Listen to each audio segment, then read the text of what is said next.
Meu nome é Jéssica Tizeu, sou arquiteta paisagista e mestranda no programa de pós-graduação da Faculdade de Arquitetura, Artes, Comunicação e Design da Unesp. Irei apresentar hoje o trabalho elaborado em conjunto com a professora doutora Marta Enokibara, intitulado Hortos Botânicos na cidade de São Paulo do início do século XX. Iniciarei falando brevemente sobre a origem e o significado da palavra horto. A arquiteta paisagista portuguesa e historiadora de jardins, professora doutora Aurora Carapinha, comenta em sua tese sobre os jardins de Portugal que, na época medieval, a palavra horto era tida como sinônimo de jardim. Ela fundamenta essa questão ao abordar a origem etimológica dessas palavras. As palavras do indo-europeu que originaram os vocábulos horto e jardim possuíam a mesma raiz etimológica e significavam espaço fechado. Na prática, tanto o horto quanto o jardim detinham a mesma natureza, de espaço recluso destinado ao cultivo, e, segundo a autora, também se assemelhavam pela ideia do desfrute, da contemplação e da permanência em meio ao espaço vegetado. Eles chegaram a Portugal por caminhos diferentes, mas exprimem a mesma realidade, pois remetiam à mesma prática e sintetizavam o mesmo espaço. Atualmente, em Portugal, a palavra horto ainda é apontada como sinônimo de jardim. No Brasil, eles possuem usos distintos, mas a ideia inicial de local destinado à produção de espécies vegetais atrelados ao uso podem levar à aproximação dos termos. Na bibliografia consultada sobre a criação dos jardins botânicos no Brasil, encontramos a palavra horto no surgimento de espaços para o estudo da flora, e suas funções eram semelhantes às dos jardins botânicos. Essa questão da terminologia entre horto e jardim botânico aponta para duas vertentes quanto a nomenclaturas. A primeira, para o uso do termo horto botânico como sinônimo de jardim, supostamente pela proximidade linguística apontada no português de Portugal, ou então pela inexistência de diferenciação nas funções desses lugares. A segunda teoria sugere que, em um primeiro momento, esses espaços foram criados em caráter experimental e, por isso, foram denominados primeiramente hortos. Nesse trabalho, tendemos para a primeira teoria, de que na época em que surgiram os jardins botânicos brasileiros, havia uma aproximação da designação dos termos horto botânico e jardim botânico, ou a ausência de diferenciação desses lugares. Segundo Rocha e Cavaleiro, a primeira iniciativa de criação de jardim botânico no Brasil foi o Horto Zoobotânico criado por Maurício de Nassau junto ao Palácio de Friburgo, no Recife, em meados do século XVII. Os autores comentam ainda que os jardins botânicos brasileiros surgiram a partir de instruções diretas da coroa portuguesa, sobre o pretexto e interesse em conhecer a flora e fauna da colônia como um meio de buscar alternativas para a produção de especiarias do Oriente. O primeiro deles foi estabelecido no Pará, a partir da Carta Régia de 4 de novembro de 1796, e era denominado Horto Botânico de Belém. Na cidade de São Paulo, em resposta ao ordenado pela Carta Régia de 19 de novembro de 1798, foi criado o Horto Botânico da Luz, no bairro do Guaré. Ele surgiu com o intuito de aclimatar espécies exóticas e nativas para reproduzir e distribuir entre agricultores. Entretanto, seu espaço detinha também a prática de atividades voltadas ao lazer da população paulistana. O horto foi aberto ao público apenas em 1825 e, em 1938, foi transformado em jardim público. Posteriormente, no final do século XIX e início do século XX, surgiram outros 3 hortos botânicos em São Paulo, que são o objeto de estudo desse trabalho. Dessa forma, o trabalho desenvolvido tinha como objetivo resgatar o histórico dos hortos botânicos presentes na cidade de São Paulo no início do século XX, localizá-los a partir de mapas e plantas baixas e verificar as diferentes funções que possuíam quando hortos botânicos. Também pretendia avaliar os destinos que tiveram quando deixaram de desempenhar esse papel, revelar elementos da época que permanecem atualmente e rememoram a existência dos mesmos e suas funções originais. Para desenvolvê-lo, foram delineadas 3 etapas de trabalho. A primeira baseava-se na pesquisa e revisão bibliográfica do tema. Para tal, foram levantados, analisados e sintetizados trabalhos que fizeram um resgate histórico desses hortos botânicos. Como parâmetro para constituir o cenário deles, foram utilizados os textos de Crias, 1993, Carapinha, 1995, Segal, 1996 e Rocha e Cavaleiro, 2001, como abordagem geral. No que diz respeito à bibliografia de cada um dos hortos, apontamos a dissertação de Romero, 2019, como fonte principal do Horto da Cantareira, a dissertação de Góes, 2021, e o Almo da Seção de Botânica do Museu Paulista e suas dependências, como fonte principal do Horto do Museu Paulista. Os artigos de Zahrer e Costa, 2016, e Bock e Pataca, 2019, e também o álbum da Seção de Botânica do Museu Paulista e suas dependências, para o Horto Oswaldo Cruz. A segunda etapa consistiu na identificação dos hortos na cartografia da cidade de São Paulo e foram utilizados mapas presentes nos acervos municipais e estaduais. Pretendia também abordá-los espacialmente através de suas plantas baixas e imagens, que foram encontradas nas bibliografias apontadas no item anterior. A terceira etapa baseava-se na busca de informações sobre a situação atual dos espaços originais dos hortos botânicos, e foram utilizadas imagens e dados coletados junto à administração e no site dos mesmos. Uma vez concluídas, essas três etapas resultaram em dados que nós apresentaremos a seguir. O final do século XIX e início do século XX foi um período de grande crescimento da cidade de São Paulo, devido principalmente à expansão da economia cafeeira e da malha ferroviária. Dentre outros fatores, o aumento populacional e a expansão do território propiciaram também a ocupação em direção ao oeste do estado. No ramo das ciências, o período foi marcado pela contratação de cientistas conceituados para a direção de instituições e reconhecimento de territórios ainda inexplorados. Também pelo melhor aproveitamento dos recursos naturais e a busca de soluções para questões advindas da ocupação dos solos urbanos, como a discussão das políticas higienistas, e do solo rural, como a diversificação da agricultura e reflorestamento. Os hortos tinham em comum a função de experimentação e buscavam resolver questões gerais, como a diversificação e ensaio de novas espécies úteis para o Estado, caso do Horto da Cantareira, e específicas, como conscientizar a população da nossa flora, caso do Horto do Museu Paulista, e também a pesquisa de novas espécies medicinais, caso do Horto Oswaldo Cruz. Nessa imagem, nós temos pontuado os hortos botânicos que funcionaram na cidade de São Paulo no início do século XX. Ao centro, nós temos o Jardim da Luz, que foi o primeiro horto botânico da cidade de São Paulo e que, na época, já tinha sido transformado em jardim público. Ao norte, nós temos o Horto da Cantareira, que funcionou entre 1896 e 1911. Ao sul, próximo ao rio Tamanduateí, nós temos o Horto do Museu Paulista, que funcionou entre 1898 e 1928. Próximo ao rio Pinheiros, nós temos o Horto Oswaldo Cruz, que funcionou entre 1917 e 1924. O Horto da Cantareira foi criado em 1896 sob a dianteira de Alberto Lofgren, em terras desapropriadas pelo governo próximo à Serra da Cantareira. Essa reapropriação fundamentava-se na recomposição e preservação das matas e nascentes ali presentes e na constituição de um horto botânico. O horto tinha como objetivos a sistemática botânica com a classificação, catalogação, coleção e preparação de vegetais para herbários, a experimentação, que seria o cultivo de plantas úteis, e também o estudo das atividades de extração da madeira de forma consciente e a distribuição de mudas e sementes a repartições públicas e particulares, juntamente com o IAE, Instituto Agronômico do Estado, atual Instituto Agronômico de Campinas, IAC. O horto localizava-se a um raio de aproximadamente 8 quilômetros da malha urbana, ao norte da cidade, e tinha uma área de 174 hectares. Não foram encontradas muitas informações sobre a configuração do espaço do horto. Entretanto, a partir de imagens dos relatórios da Secretaria da Agricultura, Comércio e Obras Públicas e revistas de época, foram possíveis destacar alguns elementos que o constituíam, como o lago, alguns bosques, áreas de cultivo e viveiro, e também algumas construções, como o Museu Florestal Otávio Weck e um edifício construído para a residência do administrador do Serviço Florestal, posteriormente transformada em residência de verão do governador. No que diz respeito às suas atividades, podemos destacar a semeadura e cultivo de árvores frutíferas, florestais e ornamentais exóticas, como o eucalipto, o pinus, o plátano e o jacarandá, e também nativas, como o cedro rosa, o guarantã, o pau-brasil e araucárias. Em 1907, o horto desvinculou-se da Comissão Geográfica e Geológica do Estado de São Paulo, direcionando os seus serviços para a silvicultura. E em 1909 passa a denominar-se Horto Botânico e Florestal, dissociando as atividades teóricas das práticas e focando na produção e distribuição de mudas. Em 1911 passa a chamar-se Horto Florestal.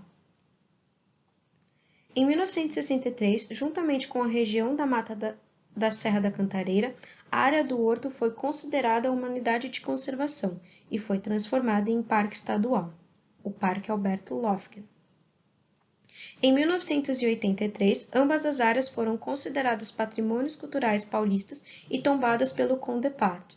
Em 1993, foram reconhecidos como parte integrante da Reserva da Biosfera do Cinturão Verde da cidade de São Paulo, da Unesco.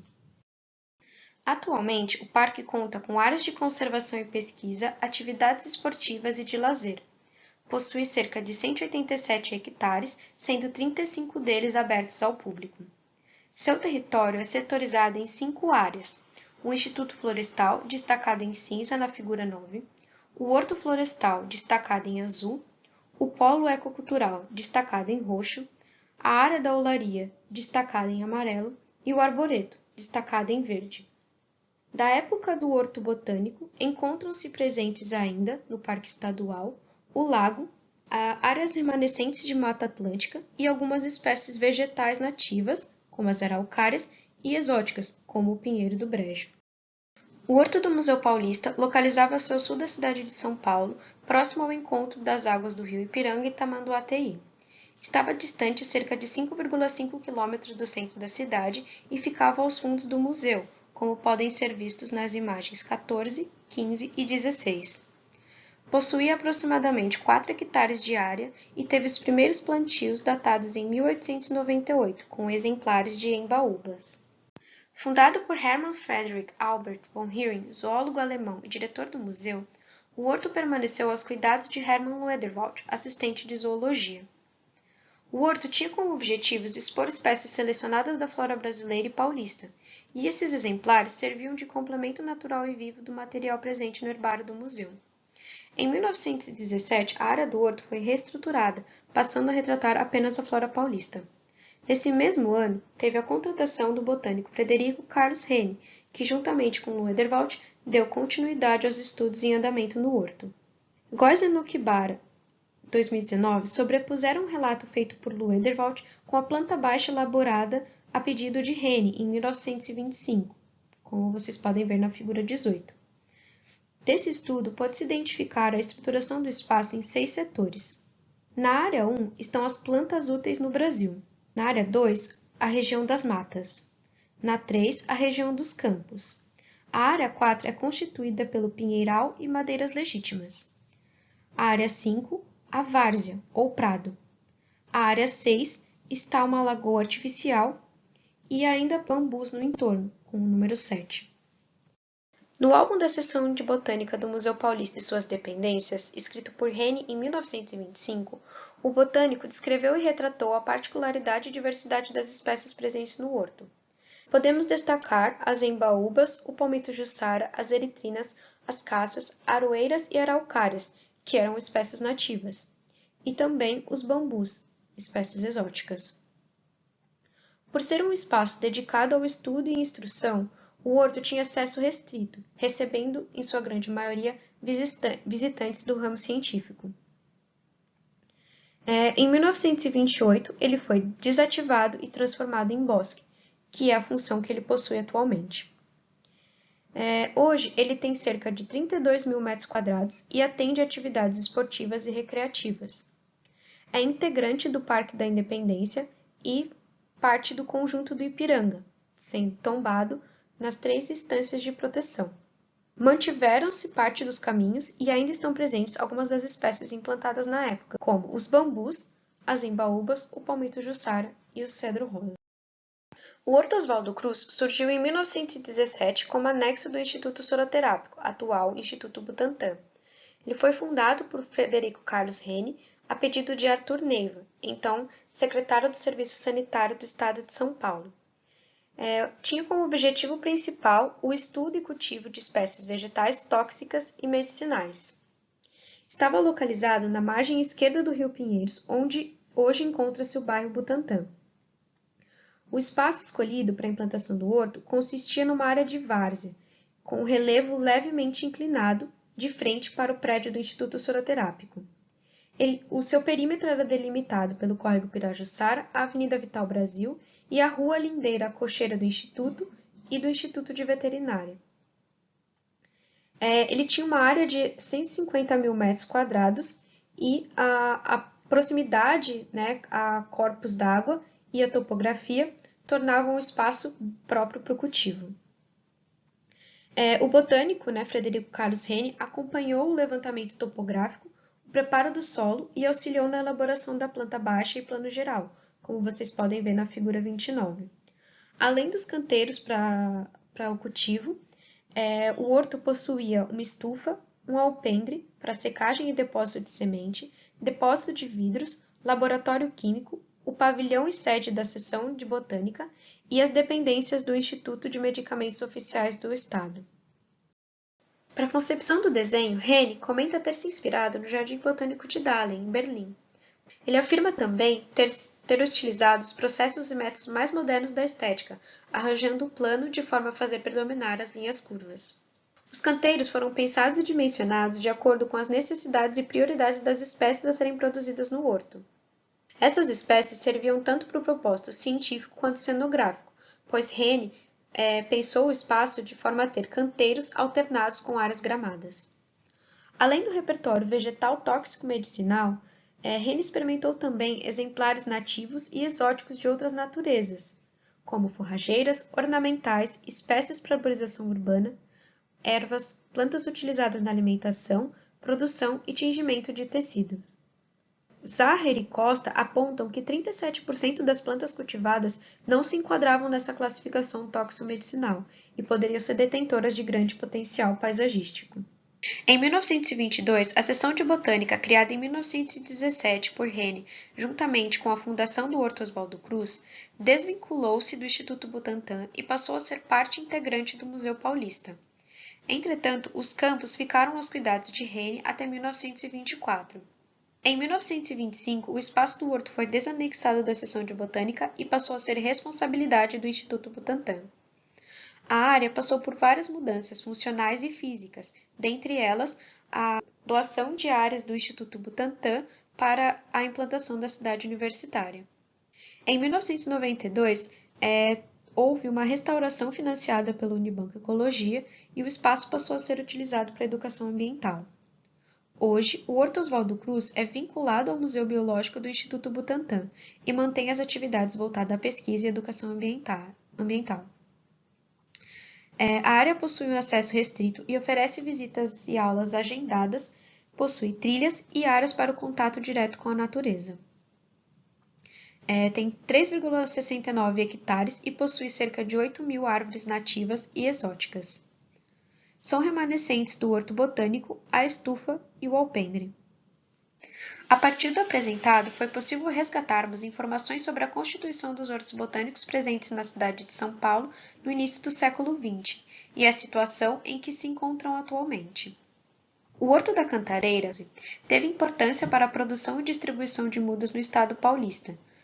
Tinha um enfoque na silvicultura e, em 1911, foi transformado em horto florestal. Hoje, é chamado como Parque Estadual Alberto Loeffler e constitui-se uma unidade de conservação ambiental e patrimônio cultural paulista tombado pelo CONDEPAR. É também considerado como parte integrante da Reserva da Biosfera da Unesco. Dos 187 hectares, 35 são abertos ao público para atividades esportivas, educacionais e de lazer. Ainda existem espécies remanescentes da Mata Atlântica, araucárias e espécies exóticas como o pinheiro do brejo e o eucalipto, ainda da época em que era horto botânico. O horto do Museu Paulista focalizava-se aos fundos do Museu Paulista e tinha como principal objetivo expor espécies selecionadas da flora brasileira e paulista. A vegetação era tida como o exemplar vivo das espécies presentes no herbário do museu. Hoje, ele foi transformado em bosque e possui cerca de 32.000 metros quadrados. É utilizado como área de lazer e atividades esportivas. Também é parte integrante do Conjunto do Ipiranga e tombado nas instâncias municipal, estadual e federal. Mesmo com as intervenções ocorridas no espaço, a área mantém exemplares de seu repertório vegetal original, como os maciços de bambu, as embaúbas, o palmito jussara e o cedro rosa. O Horto Oswaldo Cruz tinha como princípio o estudo e cultivo de plantas de importância medicinal e fornecer subsídio à produção de novos medicamentos. Suas atividades transpuseram o universo tóxico-medicinal, tendo também estudado outras espécies. Seu espaço contava com ruas arborizadas e canteiros alternados com gramados, demonstrando, além do propósito científico, a preocupação ornamental. O espaço perdeu sua função original e hoje abrange cerca de 25% de seu terreno inicial. É anexo do Museu Biológico e oferece atividades voltadas à pesquisa e educação ambiental. São remanescentes da época do horto botânico, a estufa e o alpendre. Bom, no início do século XX, a cidade de São Paulo apresentava então 3 hortos botânicos: o Horto da Cantareira, o Horto do Museu Paulista e o Horto Oswaldo Cruz. Apesar desses espaços possuírem a mesma denominação, eles tinham diferentes funções e atividades. Eles foram criados e idealizados por importantes nomes da botânica, como Frederico Carlos Rene e Alberto Lofgren, e também da zoologia brasileiras, como von Heeren e Hermann Lederwald. Os estudos e ensaios produzidos nesses lugares foram de grande contribuição a nível de conhecimento e valorização da flora nativa, aclimatação e aproveitamento de espécies de distribuição de mudas. Os resultados obtidos nessa pesquisa resgataram as nuances de suas criações, funções, localizações e espacializações.